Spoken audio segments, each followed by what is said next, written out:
dito sa talk natin na ito. He actually have two core messages. God isn't finished with you yet.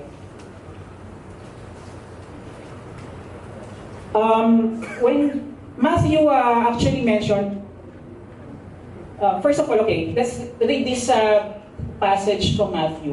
Can you help me read this? Do not think that I have come to abolish the law or the prophets. I have not come to abolish them, but to fulfill them. So what does Matthew says? So Matthew says on this passage that when Jesus came, he actually rationalized all of the existing laws that was established during the Old Testament, during Moses' time. Actually, there are, I think, 613 laws during the Old Testament. And when Jesus came, he already rationalized these laws. He actually didn't abolish it. He actually upgraded it. So, let's just focus on these two themes on Matthew's Gospel, wherein Jesus made those upgrades. So he made this upgrade with respect to murder and adultery. So upgrade number one, let's read this again.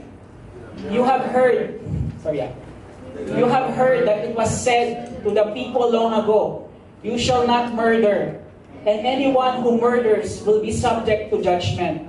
But I tell you that anyone who is angry with a brother or sister will be subject to judgment. So what does this passage tell us? So this passage tells us that yung na-establish sa Old Testament na huwag kang papatay is actually equivalent to being angry at your brother or sister is actually the same with murder. So kung halimbawa sa workplace or sa workplace natin or kaya sa mga buhay natin, di ba minsan nagagalit tayo. Minsan may mga taong talagang galit na galit tayo. Ano na mga pinasasabi natin sa loob natin, sa isip natin. Gusto mo siya pakain.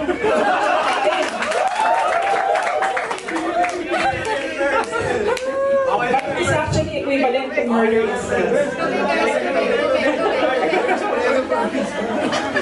You may not be actually killing the person physically, but actually thinking about or being angry at that person mentally or emotionally is actually equivalent to murder itself. That is what Jesus and Matthew wants us to realize. Second upgrade. Okay, can we read this again? You have heard that it was said, you shall not commit adultery. But I tell you that anyone who looks at a woman lustfully has already committed adultery with her. So sa mga lalaki din dito tayo dito.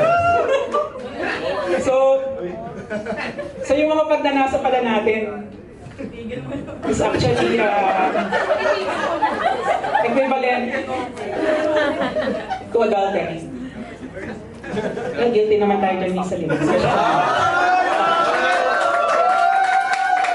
Especially yung crush mo pala, hindi pala alam, nagkanasaan mo na siya. So, that was upgrade number 2. So, even you're not committing adultery itself, the mere fact that you're just thinking lustfully or thinking not so clean about someone is already equivalent to adultery itself. So what is the overall message of this to each of us? So God or Jesus actually wants us to be upgraded. He does not want us to be stagnant in our life.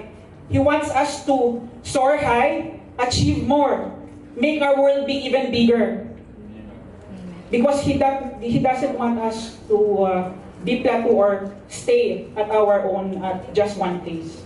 He wants us to move even at a higher level.